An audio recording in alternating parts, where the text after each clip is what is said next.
I want to turn to our first theme, if you like, the first issue that we will explore a bit. I thought we'd start with the whole idea of building community, which is something that you talked at some length about, and I think is something probably many of us here today have had at least a bit of experience of, if not directly with you, but in different expressions.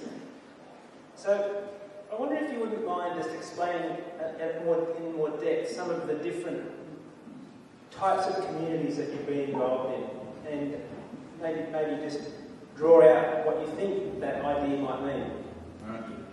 I mean, I think the idea of community is both fundamental to human society and also a fundamental need. I personally think the idea that the nuclear family is the basic building block of our society is rubbish and flawed. That's my own opinion, and that we have denuded our society by focusing more and more pressure on the nuclear family as the primary unit rather than the extended family or some other form of neighbourhood, village, community. Now, I don't want to go back to the past, but I do think we need to rediscover other forms of community if we are to build sustainable societies.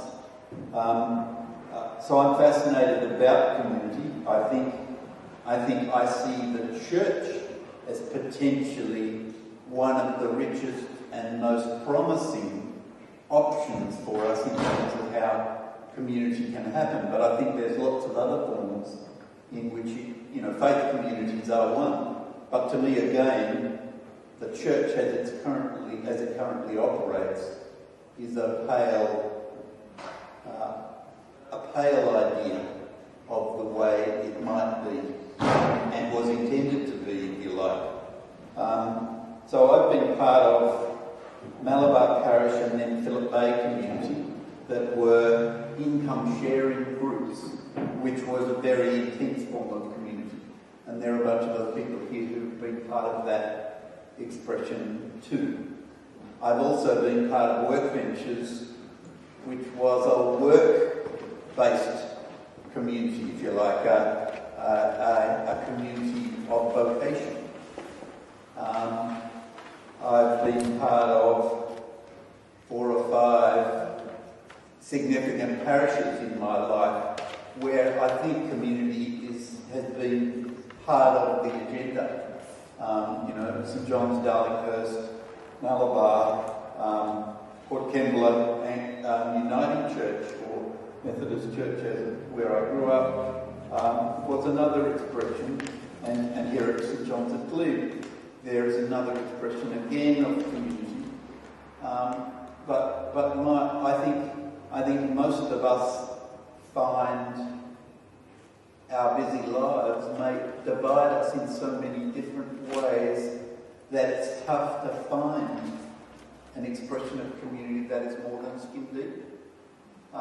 So we really struggle to get below the surface and be real with each other about what's really going on in our lives, and even to have the time to be interested and to offer the kind of care and support to each other that we need. To be honest, because we can trust the other. To me, a high level of trust is necessary if you're going to become real and say we messed up or ask questions of one another. I was going to ask you maybe a bit more detail about, say, the Malabar community of faith that you're part of. That's influenced a lot of people here today, and indeed, just personally, we used to go to St Michael's in Surrey Hills, and there's some influence there, and I hadn't even been part of the Malabar thing, but I kind of heard about it, and I knew a little bit about it, and so it's obviously had an impact far beyond just that neighbourhood. And so I guess the question I'd like to ask you there is, what were some of the challenges of that and some of the positives, but also some of the negatives? Well, I think there have been a lot of both positives and negatives in that time. For me, the things that stand out to me is during the heyday of the Malabar exercise, and it did go through a significant decline, and I can talk about why I think that was. But during the heyday, I think it was an amazing time of creative life and learning about a whole bunch of things, about worship. I think, from looking back from that experience, at my experience of worship in the church generally, I find we live a very denuded life in worship compared with what I found at Malabar during in Strong Point, in being able to both engage head and heart and use silence, use liturgical dance, use a whole range of expressions, really engage with the mystery of faith in a way that I think our churches and the diocese generally and churches more widely, church worship is like going to a meeting nowadays rather than a real expression of deep worship that gets you right where you belong and really touches you in a significant way. And I think in a way, if we're going to change, grow and develop as human beings, I feel like that has got to be part of the picture. Talk about how it gradually declined as a community. Yeah. I think a lot of people who've experimented in community can probably identify with that experience. Do you think that communities have sort of a natural life, that they spring up, they live for a while and they pass away, and that's sort of to be expected? Or maybe you could tell us how it ended and why that happened. Some last for hundreds of years. I was in Assisi in October with Drew, and we were there, and they were celebrating what was it, 700 or 900 years since St. Francis, and you could feel the life in this American brother who was sharing his story with us whilst taking us around this massive conflict. So, I mean, some people get it sorted. I'm sure they go through ups and downs, but for Malabar, I mean, for me, it lasted. I was there 73, and I left about.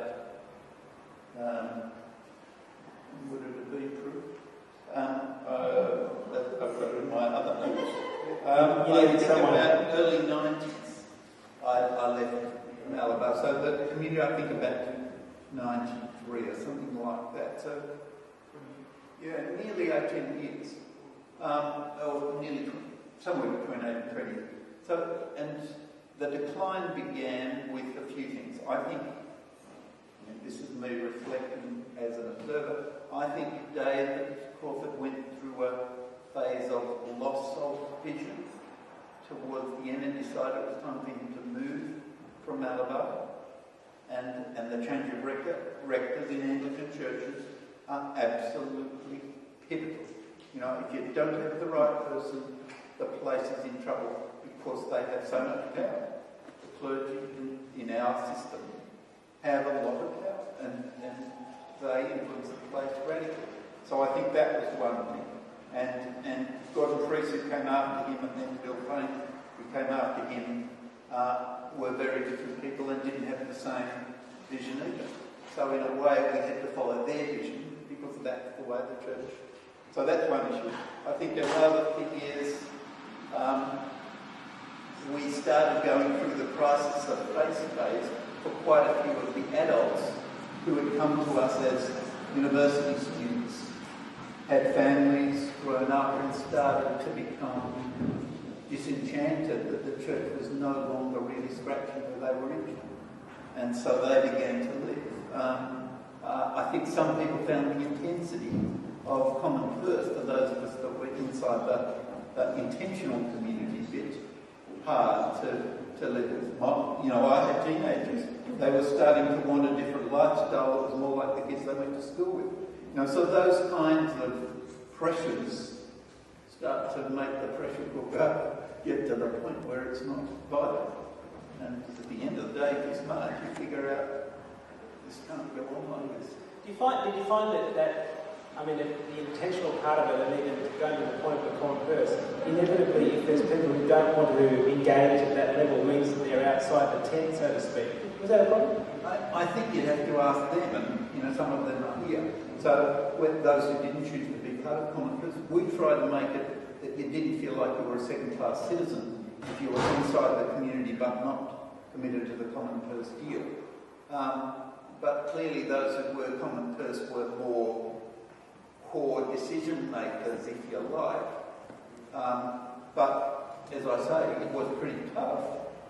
I used to get $5 a week pocket money. That sounds ludicrous today, but that had to pay for me to go to the movies or buy underpants if I needed, that sort of... I got 25, actually. Sorry? I got 25. You must have been a better deal than I. On that issue, having had so many different experiences of community, from one very intentional and full-on, if you like, with Common Purpose and so forth, through to much looser ones where people might be able to just engage at a level that they're comfortable with. Do you have any thoughts on which one of those models is the most sustainable or the best, if you like? I have some thoughts, but I think it's principles rather than a particular structure. I personally think that the church as community can be viable, sustainable, life-giving, which is essentially what I'm after, in a whole variety of different structural arrangements, from heavy on leadership and more, if you like, control at the top, or heavy on democracy and more control at the bottom. I don't think it's an either. It has to be this or that. But I think it's more about the principles. It's about, are people finding the experience life-giving? Are they learning and growing? Have we created an environment that goes beyond school deed, where being in community with one another is a magnet that draws you in, rather than, and it's really tough because society is kind of pulling you out. Individualism as a kind of way of life is pretty endemic in our society. Greed and materialism and acquisition of stuff is big in our society. So I think those are the tensions that you've got to create something that's better than that. That's the dilemma for me that we have to deal with if we're serious about living the kingdom of God, or whatever you want to call it. I think people see the church almost as a consumer commodity. They come along to be entertained rather than on a Sunday morning for an hour, rather than because it is absolutely fundamental to their life and survival as a human person and growth and development. One of the reasons I ask that is that, as in my observation, when communities sort of come to an end, it can be a time of real disillusion for people. It can often lead to breakdown in very long-term and good relationships. And most people who I talk to feel a sense of loss when it's passed. And yet that hasn't been able to prevent it from ending. So how do you think you manage that sort of process? Right. Firstly, I think the relationships that began at Malabar and the relationships that I formed at Darlinghurst have been sustained long term. I still feel an incredible sense of connection with the people with whom I've shared bits of my life, even though I only see them 20 years later. Do you know what I mean? There's something very, very vital about those relationships for me. That means, in a sense, I still feel community with those folks. So that's the first thing I'd say. The second is, when you have been through really tough stuff together, that doesn't leave you. And so I feel enriched, and it makes it easier to be in community with others because I've had that experience.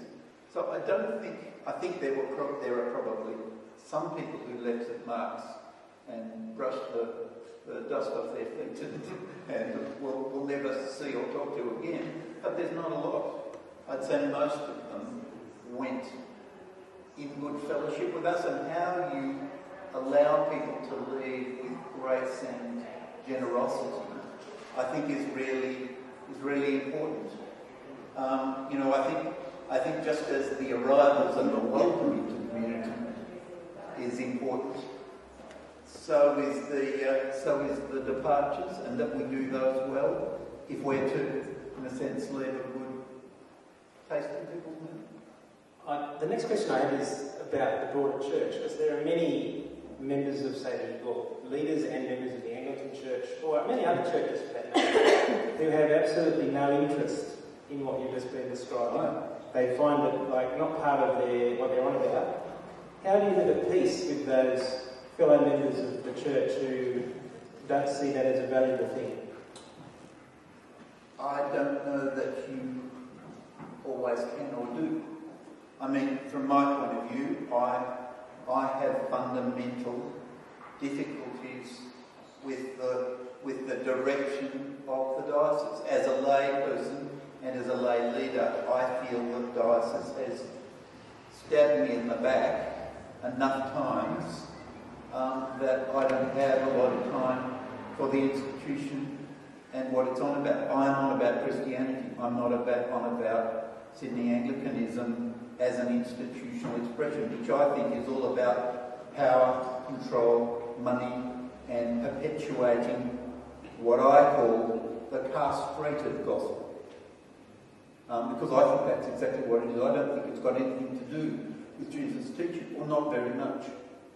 At the margins perhaps. But really, if I'm honest with myself, and I would happily say this to the Archbishop, I think what he's on about, I don't read that in the Bible. And I don't know that he has the right, because he's got a PhD in theology or whatever, to tell me I can't read the Bible and understand it for myself as a lay person. I've spent a lot of my life, I feel a sense of vocation to Christian ministry. I haven't been ordained into some special office or the House of Clergy or whatever, but I feel equally called. When David Crawford invited me to become part of the ministry team at St Mark's, he said to me, "Are you willing to be as committed to this parish as I am as the rector? Because if so, I'll share my ministry with you." That's what he said. I will share my ministry with you fully. So that's the commitment he was after. I was willing to make that commitment. And for me, my struggle is I feel like the church belongs to us as the laity, but it's been taken away by a power structure largely controlled by clergy and I'd call them, the power-hungry laity. I went to, as Malabar's representative, to Synod one year, and I found it the most ungodly experience. I've been to Labour Party meetings, I've been to Parliament, I've seen how badly they operate and how badly they treat each other. I consider that highly Christian compared to what I saw in the Sydney Diocese, in the way Synod members behave towards each other. That really distresses me. I thought we stood for what Jesus Christ stood for, and I didn't see that in that environment. Just to move out maybe beyond Sydney. I'm happy to be. That's all right.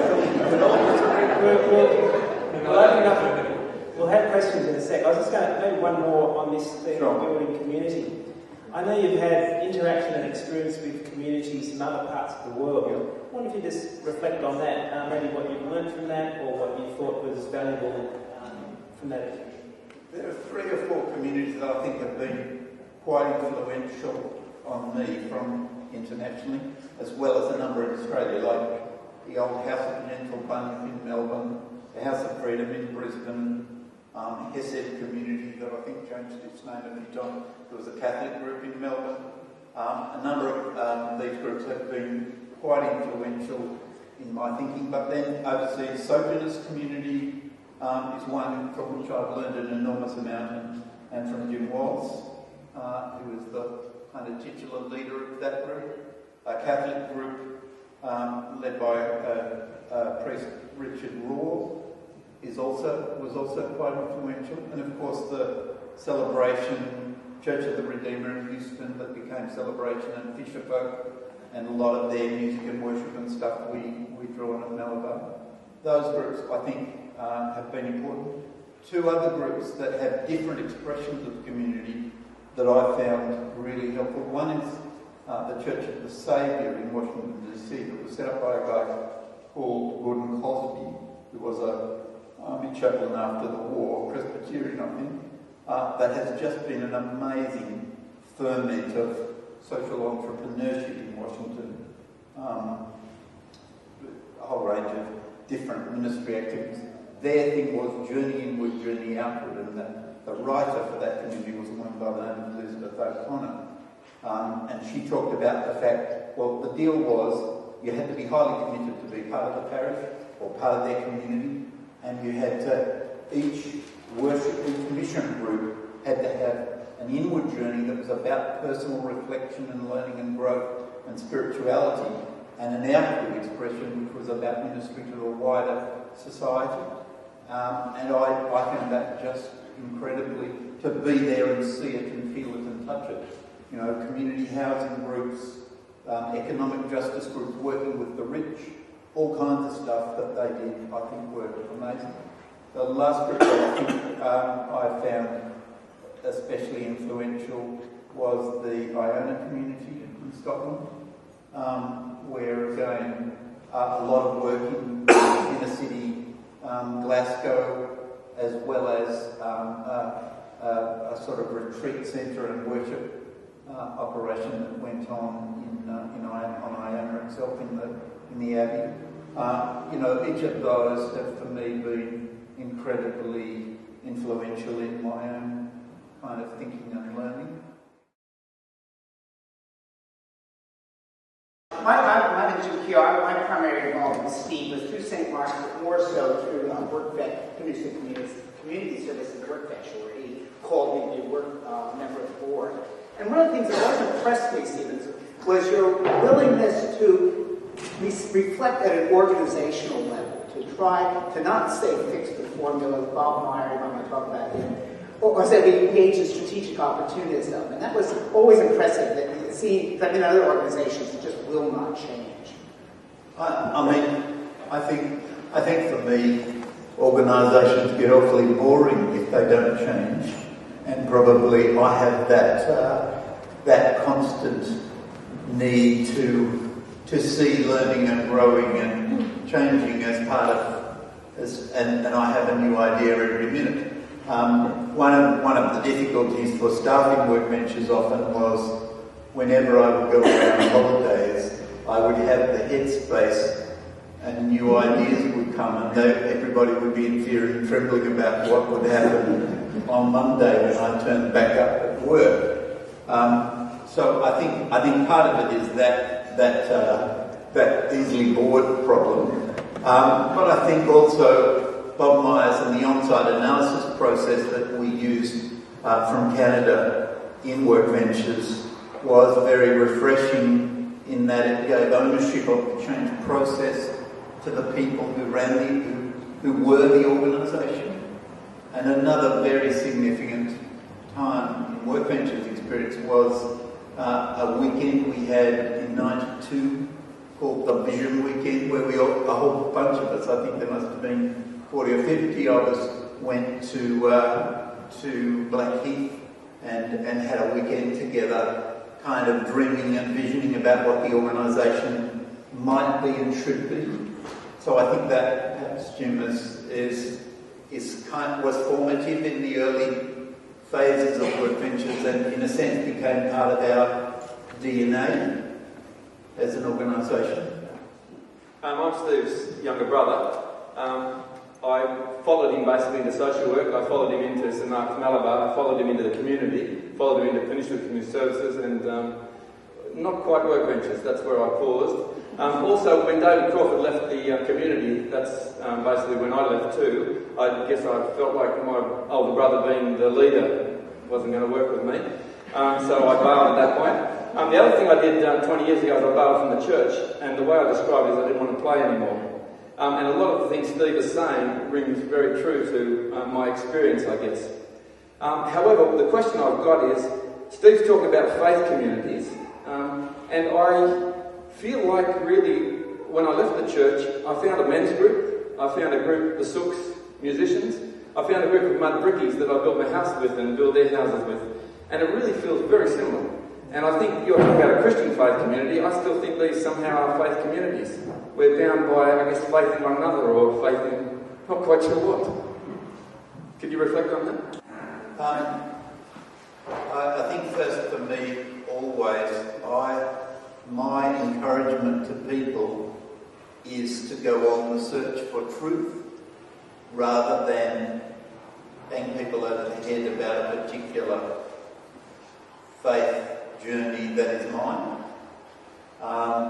So I guess I'm slow to make judgments or even to comment on the pathway people take if there is depth and integrity there. I don't know, because I'm not there, what the differences are or aren't between people who are a part of a faith community and those who aren't part of a faith community. Now I'm facing dying. I feel very positive about my Christian faith and hope of eternal life. You know, I believe that. Now, I'll say to you another thing. If I'm all wrong, I'm just going to be dead. But you know, I'm quietly confident that there is something in faith beyond the grave, if you like, and that is positive for me. It's not why I do Christianity. I do Christianity because I have a deep sense of being loved by God, and that's what I call it. Being loved by God and that being somehow unshakable. And you know, I mean, it's like there's a verse when the disciples were talking to Jesus, and he said to them, you know, you guys all going to buzz off and leave me too? And they said, where the hell will we go? You know, and for me, that's I guess that's where I am. You know, I don't know where else I would go. This is what my life is built around, and what makes life make sense to me. And that's really all I can do is offer that. And I don't make judgments about other people's experience of community because I can't live in their feet, in their shoes. But what I do know is what I've got is rich, and I wouldn't swap it for quid.